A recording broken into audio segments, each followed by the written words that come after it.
Un millionnaire tombe amoureux d'une orpheline.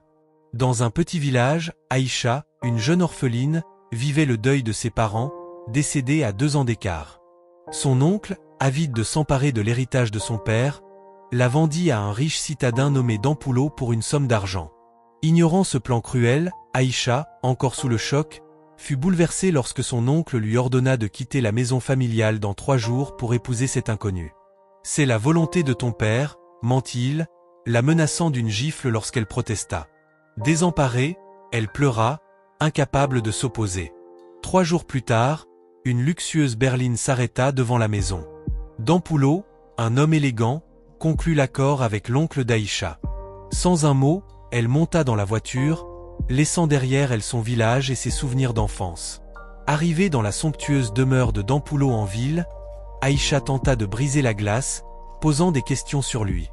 Mais il se montra froid, déclarant n'aimer que l'argent et ne l'avoir épousé que pour tromper ses riches parents vivant en Australie, en leur envoyant des photos d'un faux mariage. « Tu n'es pas de mon rang », ajouta-t-il, refusant qu'elle travaille ou retourne au village. Blessée, Aïcha comprit qu'elle n'était qu'un objet pour lui. Le lendemain, seule, elle nettoya la maison et cuisina, espérant créer un lien. Mais Dampoulot rejeta son repas, insistant sur son rôle de façade. Lorsqu'il lui donna de l'argent pour qu'elle s'achète des vêtements, elle le refusa, déterminée à ne pas être achetée. En secret, elle trouva un emploi de serveuse dans un restaurant, rentrant chaque soir avant lui. Un jour, oubliant ses clés, Dampoulot la vit dans une nouvelle robe achetée avec son salaire. Frappé par sa beauté, il lui demanda de cuisiner pour lui, puis insista pour qu'elle dorme dans sa chambre, prétendant qu'il devait agir comme un couple. Peu à peu, Dampoulot changea.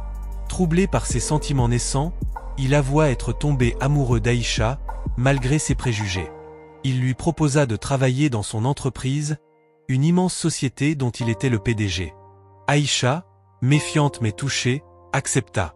Un soir, lors d'un dîner romantique, il s'agenouilla et lui demanda d'être sa véritable épouse, offrant une bague sous les applaudissements des clients.